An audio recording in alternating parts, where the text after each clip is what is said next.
دیکھیں جو جہاں تک مافیا ہم تو دیکھیں ہم اپنے جو ہمارا دائرہ اختیار ہے تو اس کے اندر رہ کے ہی کام کر سکتے ہیں. ہمارا جو دائرہ اختیار ہے وہ اسینشیل کموڈیٹیز کے اندر ہے. اگر تو کوئی ذخیرہ اندوزی وغیرہ کرتا ہے وہ بھی ہمارے دائرہ اختیار میں آتا ہے, لیکن وہ کیونکہ کبھی کبھی آتا ہے جب چینی وغیرہ کی شارٹیج ہو جاتی ہے, جب آٹے کی شارٹیج ہو جاتی ہے تب ہم اس کے خلاف کارروائی کرتے ہیں. لیکن عام روٹین میں دیکھنے میں آتا ہے کہ جو چینی اور آٹے کی ذخیرہ اندوزی ہے وہ عام روٹین میں نہیں ہوتی, وہ عام روٹین میں اپنے ریٹ پہ چل رہا ہوتا ہے. ذخیرہ اندوزی کی کمپلینس وغیرہ میں یہ خاص طور پہ اس وقت جو فوڈس کے حوالے سے چل رہا ہے, خاص طور پہ آٹے کے لیے جو کچھ تو پرائس کنٹرول کے حوالے سے ہے, جیسے وہ گورنمنٹ کی طرف سے ریٹ دی ہوئی ہیں, فلور ملز والے جو ہے نا وہ اسی کے مطابق جو ہے نا دیتے ہیں, لیکن کچھ دکاندار جو ہیں خاص طور پہ وہ نہیں اس پہ عمل درآمد کرتے, اور خاص طور پہ جہاں پہ آپ کی اپروچ بھی نہیں ہوتی, جیسے محلے کی دکانداریں ہوتی ہیں وہ اپنی مرضی سے ریٹ دیتے ہیں. اس میں جو ہے نا غریب آدمی کیونکہ محلوں میں ہی رہتا ہے, آپ کو پتا ہے کہ غریب آدمی کوٹھیوں میں تو نہیں رہتا, بنگلوں میں نہیں رہتا, تو ان کے لیے یہ بہت ساری سر مشکلات کا شکار ہو جاتے ہیں. یہ بات بالکل ٹھیک ہے. دیکھیں ہم پھر بھی چاہتے ہیں, ہماری کوشش یہی ہوتی ہے کہ ہم اپنے جو سب ڈویژنس ہیں اس میں کوئی بھی ایریا ایسا نہ ہو کہ جس کو ہم ٹچ نہ کریں. ٹھیک ہے, ہم اپنا ڈیوائڈ کر کے کہ آج ادھر جانا ہے, آج یہاں جانا ہے, آج وہاں جانا ہے, تو ہم اس کو ڈیوائڈ کر کے ہم ساری دکانوں کو وزٹ کرتے ہیں. اور اس میں یہی ہوتا ہے کہ جو سرکاری آٹا ہے تو وہ چونکہ لمیٹڈ ہوتا ہے, وہ اس کی سپلائی ان لمیٹڈ نہیں ہے.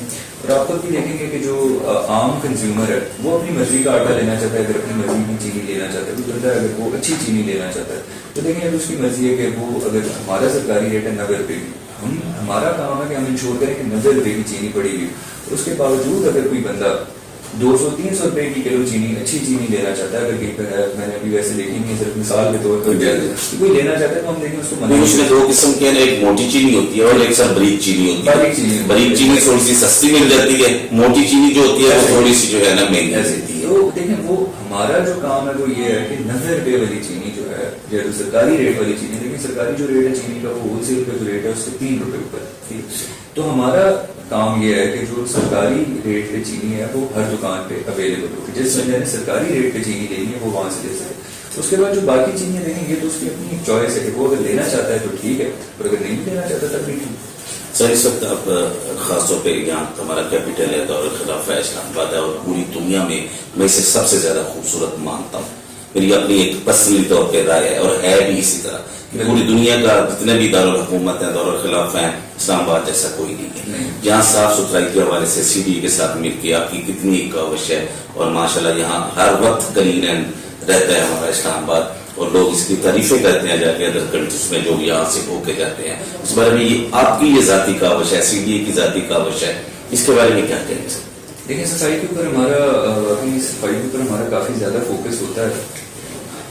اس میں یہ ہوتا ہے کہ ہم وزٹس بھی کرتے ہیں, ہم خود بھی دیکھتے ہیں جا کے کہ کہاں پہ صفائی ستھرائی وغیرہ. ہماری جو ٹیمز ہیں وہ فیلڈ میں ہوتی ہیں, سینیٹیشن کی جو ٹیمز ہیں تقریباً سارا دن فیلڈ میں ہوتی ہیں. ہمارے واٹس ایپ کے گروپس بنے ہوئے ہیں, اس پہ تصویریں شیئر ہوتی ہیں, وہ ہم آگے بھجواتے ہیں. اس کے بعد اس کا فیڈ بیک لیتے ہیں کہ کیا بنا کیا نہیں بنا. اس کے بعد اس کا فیڈ بیک آتا ہے کہ جی یہ جگہ صاف ہوگی ہے یا اس وقت اتنی دیر میں صاف ہو جائے گی. تو جہاں پہ سی ڈی اے کے پرائمری آپریشن ہے وہاں پہ آپ کو نظر آئے گا کہ صفائی ستھرائی کا کوئی مسئلہ نہیں ہے. اب دیکھیں کل اتنا بڑا اسلام آباد میں لانگ مارچ ہوا, سارا کچھ ہوا, وہاں پہ ظاہر سی بات ہے گن بھی بنا, سارا کچھ بنا, لیکن ہم نے رات کو وہاں سے وہ صاف کروا کے پھر ہم وہاں سے اٹھے ہیں کہ ایک دفعہ وہ انشور ہو جائے. کیونکہ دیکھیں وہ ایکسپریس چوک ہے, وہ بالکل درمیانی جگہ ہے, ڈی چوک ہے, ایکسپریس چوک ہے, کیسے کہہ رہے ہیں اسلام آباد کا دل ہے, دل ہے بالکل ایگزیکٹلی دل ہے اسلام آباد کا. وہاں سے فارنرز بھی جاتے ہیں, ہر طرح کے لوگ جاتے ہیں, سب کی وہاں پہ نظر پڑتی ہے. تو وہاں پہ کل جو کچھ بھی ہوا, ابھی اگر آپ جائیں گے آپ کو وہاں پہ کچھ بھی نہیں نظر آئے گا. رات کو جیسے ہی وہاں سے جو ریلی ختم ہوئی ہے تو وہاں پہ سینیٹیشن کی ٹیم پہلے ڈپلائڈ تھی, اس سے پہلے جیسے ہی وہ لوگ اٹھے سینیٹیشن کی ٹیم اسی وقت وہاں پہ انہوں نے اپنا کام شروع کیا, اور انہوں نے وہاں سے ساری صفائی ستھرائی کر کے اس کے بعد صبح وہاں اس کو بالکل کلیئر کر دیا. تو اسی طرح جو باقی جو بھی ایریاز ہیں جہاں پہ سی ڈی اے کے آپریشنز ہیں وہ ایکسٹینڈ ہو گئے ہیں, لیکن ظاہر سی بات ہے کہ اس تھوڑی بہت ہماری لمیٹیشنز ہوتی ہیں. اس میں یہ کہ جہاں پہ سی ڈی اے کے آپریشن ایکسٹینڈ نہیں ہوئے وہاں پہ بھی ہم سی ڈی اے والوں کو بھجوا کے وہاں پہ یہ نہیں ہو سکتا کہ وہاں پہ ہم روز آنے کی بنیاد پہ صفائی کروائیں, پھر ہم وہاں پہ یہ کرتے ہیں کہ 2-3 دن کے بعد وہاں پہ صفائی کروا دیں, کچھ نہ کچھ وہاں پہ ایٹ لیسٹ ہو. حالانکہ وہ سی ڈی اے کے شاید اختیار نہ ہو, لیکن مشینری وغیرہ ان کے پاس ہے, مینوفیکچرر ان کے پاس ہے. اس میں ہم شروع کریں گے کہ وہ وہاں پہ جائیں اور وہاں پہ تاکہ جتنے بھی لوگوں کو صفائی ستھرائی کا جو بھی مسئلہ ہے تو وہ وہاں پہ چلتا رہے. اس وقت تجاوزات کے سلسلے میں چل رہی ہے. خان صاحب جب سے آئے ہیں انہوں نے ماشاءاللہ ناجائز تجاوز پہ بہت زیادہ جو ہے نا ورک آؤٹ کیا ہے. اس حوالے سے کیا کہیں گے؟ کچھ لوگوں کو تکالیف بھی آئی جنہوں نے اپنے گھر بنائے ہوئے تھے، وہ بھی گرائے گئے، کچھ اس قسم کے ہائی کورٹس میں، سپریم کورٹ میں کیسز بھی گئے، وہ بھی آپ کی دیکھ رہے ہیں اس کو بھی.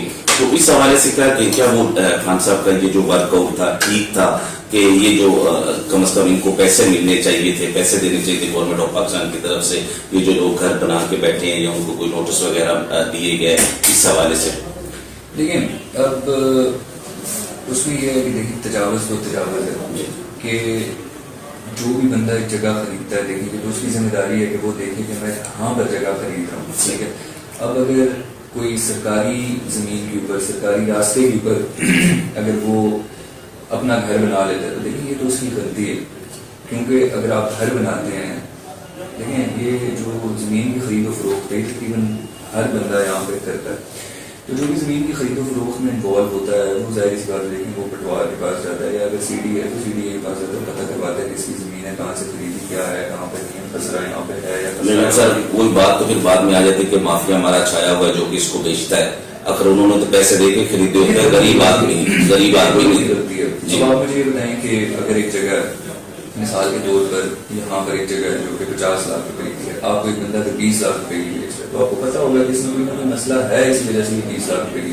اس کے باوجود وہ بندہ وہ رسک لیتا ہے کہ میں لے لوں گا، دیکھوں گا، اگر کل کو کچھ ہو گیا تو ہو گیا. اب دیکھیں جہاں تک تجاوز ہے، زیادہ تر ہمارا جو ناجائز تجاوزات کے خلاف جو آپریشن ہوتے ہیں نا، ہمارا یہ جو آپ بات کر رہے ہیں اس کے اوپر ہمارا جو فوکس ہوتا ہے، جو مین ہمارا فوکس ہوتا ہے وہ اس چیز کے اوپر ہوتا ہے کہ جو سرکاری زمین ہے، سرکاری زمین کے اوپر کوئی انکروچمنٹ نہ ہو یا اس میں تجاوز نہ ہو. لیکن سرکاری جو راستے چھوڑے ہیں، جو سرکاری زمینیں چھوڑی ہیں، ان کے اپنے مقاصد ہیں، وہ سرکار کو موسٹلی بہت جب سے خان صاحب کی حکومت آئی، خان صاحب نے اس پہ بڑا اچھا ورک آؤٹ کیا، ٹھیک ہے، اور بہت ساری سرکاری زمینیں جو ہے نا واپس سرکار کو ملی ہیں، ٹھیک ہے. لیکن اس میں ایک یہ تھا کہ اگر ان کو جو غریب لوگ تھے ان کو کچھ پیمنٹس وغیرہ یا ان کو کچھ ادر جگہ وہاں پہ ان کے کیونکہ انہوں نے پیسے دیے ہوئے تھے تو تھوڑا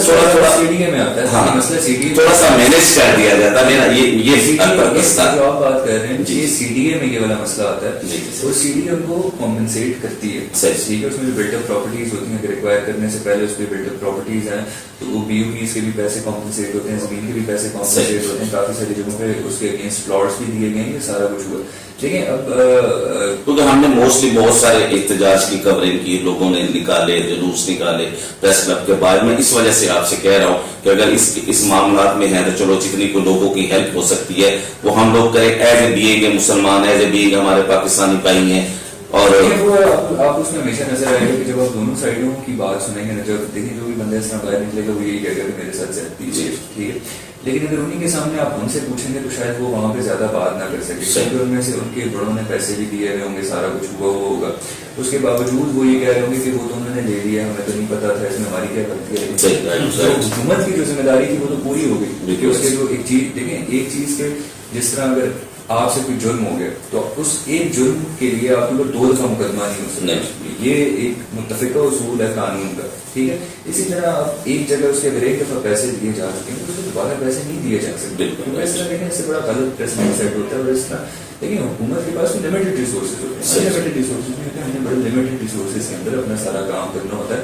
اس میں ایک دفعہ اگر پیسے دے دیں ہم دوبارہ صرف پریشر میں گیون کر کے کہ جی یہاں کچھ پریشر آ رہا ہے تو ہم اس وجہ سے تو ان کو پیسے نہیں دے سکتے کہ کوئی بھی بندہ کوئی بھی اگر ڈیمانڈ کرے تو نہیں پوری کی جا سکتی. بالکل ہم دیکھیں ہم چونکہ ایک رسپانسبل سیٹ پہ بیٹھے ہوئے ہوتے ہیں تو ہم نے تھوڑے سے انپاپولر ڈیسیجنس بھی لینے ہوتے ہیں. ہمارا تو کام ہے کہ قانون کے مطابق کام کرنا، ہم قانون سے باہر نکل کے تو کام نہیں کر سکتے. سر لا اینڈ آرڈر والی کیفیت، لا اینڈ آرڈر کا یہ ہے کہ لا اینڈ آرڈر تو روٹین میں اسلام آباد میں چلتے ہی رہتے ہیں، دھرنے احتجاج چلتے رہتے ہیں، ٹھیک ہے، لوگ اپنے حقوق کے لیے باہر نکلتے ہیں، پروٹیسٹ کرتے ہیں. اکثر جو ہے وہ پریس کلب میں، ایکسپریس چوک میں آ کے وہاں پہ اپنا احتجاج ریکارڈ کرا کے چلے جاتے ہیں. پھر کافی سارے لوگ ہیں جو روڈیں بند کر دیتے ہیں، سارا کچھ کر لیتے ہیں. حالانکہ خلاف قانون ایک چیز ہے کہ آپ اپنے حق کے لیے احتجاج کر سکتے ہیں لیکن آپ کسی کا حق نہیں مار سکتے.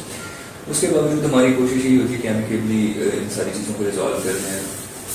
99% آف دا کیسز اس طرح کرتے ہیں، اس میں کوئی یوز آف فورس نہیں ہوتا. وہاں پہ ہماری ان کے ساتھ کوئی نہ کوئی بات ہو جاتی ہے. آگے جو ان کا جن کے ساتھ مسئلہ ہوتا ہے ہم دیکھیں ہم درمیان میں پل کا کردار ادا کرتے ہیں. جب لوگ نکلتے ہیں وہ کہتے ہیں ہمارا یہ مسئلہ ہے، ہمارا فلاں منسٹری کے ساتھ مسئلہ ہے، ہمارا سی ڈی اے کے ساتھ مسئلہ ہے، ہمارا فلاں کے ساتھ مسئلہ ہے، ہمارا فلاں کے ساتھ مسئلہ ہے. ہم لوگوں کو بٹھاتے ہیں، ہم لوگوں کو سمجھاتے ہیں کہ آپ لوگ کسی کوئی درمیانی راستہ اختیار کریں تاکہ جو عام لوگ اور جو عام لوگ ہیں وہ جو وہاں پہ سوار ہو رہے ہیں کیونکہ روڈ بند ہو جاتی ہے. آپ کو پتہ ہے نوکری پیشہ لوگ ہوتے ہیں, بچے ہوتے ہیں, بوڑھے ہوتے ہیں, ایمبولینسز ہوتی ہیں, کافی سارے معاملات ہوتے ہیں. ہم نے تو اس چیز کو انشور کرنا ہوتا ہے کہ وہ جو اسموتھ فلو آف ٹریفک ہے اور جو لوگوں کے باقی رائٹ ٹو فری موومنٹ ہے وہ چیز نہ انفرینٹ ہو. اس لیے لا اینڈ آرڈر کی طرف ہمارا کافی فوکس ہوتا ہے. اور جیسے ہمارا جو ہم جس جگہ پہ بیٹھے ہیں ہمارا کیپٹل ہے, پوری دنیا کی نظریں اس کیپٹل پہ جمی ہوتی ہے کہ یہاں کیا ہے. پچھلے دنوں آپ نے دیکھا کہ پشاور میں بم دھماکہ ہوا, کیونکہ آسٹریلیا کی ٹیم بھی ہمارے یہاں کتنے سالوں کے بعد یہاں پہ آئی ہوئی ہے. اس لیے ہمیں تو بہت زیادہ محتاط رہنے کی ضرورت پڑتی ہے, لیکن ہمارے سیاستدان بھی اس چیز کو نہیں سمجھتے. خاص طور پہ اگر کوئی 10-15 دن یہ لوگ ٹھہر جاتے یا بعد میں کیا جاتا, جیسے شیخ رشید صاحب نے فرمایا کہ 23 مارچ تک آپ یہ نہ کریں, تو اس حوالے سے ہمارا کیپٹل جو ہے نا دہشت گردی کے حوالے سے کوئی لوگ پلان نہ کر سکتے یا لا اینڈ آرڈر جیسی کیفیت جو ہے نا اس سے نہ دوچار ہونا پڑتا. وہ ہر ادارے کا ایک اپنا دائرہ اختیار اور وہ اپنے دائرہ اختیار میں کام کرتے ہیں. لیکن یہ چیزیں یہ ڈیسائیڈ کرنا ہمارا کام نہیں, لیکن ہمارا یہ میں ویسے آپ سے اس میں بارے میں بات کر رہا ہوں کیونکہ ہمارا سٹی کیپٹل ہے. ہم نہیں, لیکن اس میں یہ ہے کہ ہمارا چونکہ کام یہ غیر سیاسی ہے, صحیح, ہمارا سیاست کے ساتھ بھی لینا دینا. ہم لوگوں نے پالیسی بنانی نہیں ہے, ہم نے پالیسی امپلیمنٹ کرنی. ٹھیک ہے, یہ جو ملک کا نظام چلتا ہے اسی طرح ہے کہ ہم یہ چیزیں نہیں کوشچن کرتے نا, ہم یہ چیزیں کوشچن کر سکتے ہیں. ہمارا کام ہے جو پالیسی ہے, جو گورنمنٹ کی پالیسی ہے, جو بھی گورنمنٹ ہے اس کی جو بھی پالیسی ہے اس کو امپلیمنٹ کرنا, فالو کرنا. اگر ہم اس پالیسی کو امپلیمنٹ کرتے ہیں تو ہم اپنا کام پورا کر رہے ہیں. لیکن ہر ادارہ اپنے دائرۂ اختیار کے اندر رہتے ہوئے سیکورٹی والے ادارے میں سیکورٹی پوری طرح دی ہے. آسٹریلیا کی ٹیم آئی ہوئی تھی, مارچ ہوا تھا سارے, کل 3-4 عورت مارچ تھا, حیا مارچ تھے, سارا کچھ تھا. اور آپ نے دیکھا کوئی اس قسم کو کوئی بات ہلکا سا بھی کوئی قسم کا مسئلہ نہیں. آپ جیسے لوگوں کی, آپ جیسے جتنے بھی ہمارے اسی کی بات کر رہا ہوں نا, آپ بھی یہاں ایک 2 سب ڈویژن کے ہیں, آپ پہ بھی بہت ذمہ داری ہے. اسی طرح جو ادارہ جس کے ذمہ یہ کچھ ہوتا ہے, سارا کچھ انٹیریئر منسٹری ہو گئی, یہ سارا کچھ ہوتا ہے, تو یہ ساری چیزیں انہی کے انڈر میں آتی ہیں نا. تو ہر ادارہ اچھے طریقے سے یہ سارا چیزیں جو ہے نا وہ سارا انجام دے رہے ہیں. بالکل, مقصد یہ ہے کہ ہم نے لوگوں کو ایک اچھے طریقے سے, جیسے ہم ایک ہر بندہ یہی کہتا تھا کہ ہم دہشت گرد ہیں, ٹھیک ہے نا, اور ہم نے یہ ایک دنیا کو دکھانا ہے کہ ہم ایک دہشت گرد نہیں, مسلمان دہشت گرد نہیں ہیں, ٹھیک ہے نا. مقصد یہ ہے کہ ہمارے یہاں ٹکٹ بند ہوگی, ہمارے یہاں لوگوں نے آنا جانا بند کر دیا, لوگوں نے یہاں انویسٹمنٹ بہت بند کر دی, یہ سب چیزیں ہیں. اگر ہماری لا اینڈ آرڈر جیسی کیفیت ٹھیک رہتی ہے, ہمارے پاس دہشت گردی والے معاملے نہ ہوتے, تو آج ان شاء اللہ پاکستان کہیں سے کہیں اوپر چلا جاتا. تو ہم ایک بہتر ٹریک پہ ہیں, ٹیمز بھی آ رہی ہیں, باہر سے بھی فارنرز بھی آتے ہیں, اپنے بھی آتے ہیں. بالکل, وقت کے ساتھ ساتھ سارے حالات میں. بالکل سر, بہت شکریہ سر, آپ کی محبتوں کا شکریہ سر, اور آپ کی ٹائم دینے کا بھی سر شکریہ. ٹھیک ہے, یہ تھے عبداللہ خان ایس سے, جو کہ کوٹوال اور شالیمار سب ڈویژن کے ہیں. بڑے اچھے خیالات کا اظہار کیا. اس کے بعد میرے پاس کوئی بات بچتی نہیں جو کہ میں کہوں, اور ان کی خدمات یہاں پہ جو دونوں سب ڈویژن کے لیے بہت اچھی ہیں, اور بہت اپنی کامیابی کے ساتھ یہ دونوں ڈویژنوں کی جو ہے نا خدمت کر رہے ہیں, لوگوں کی خدمت کر رہے ہیں. اور خاص طور پہ یہ جس سیٹ پہ بیٹھے ہیں عوام کی خدمت کرنا ان کا فرض بنتا ہے. اور ان شاء اللہ تعالیٰ جب تک یہ یہاں پہ سیٹ پہ ہیں, کوئی بھی حکم کام ہو تو یہاں ان کے دفتر میں آپ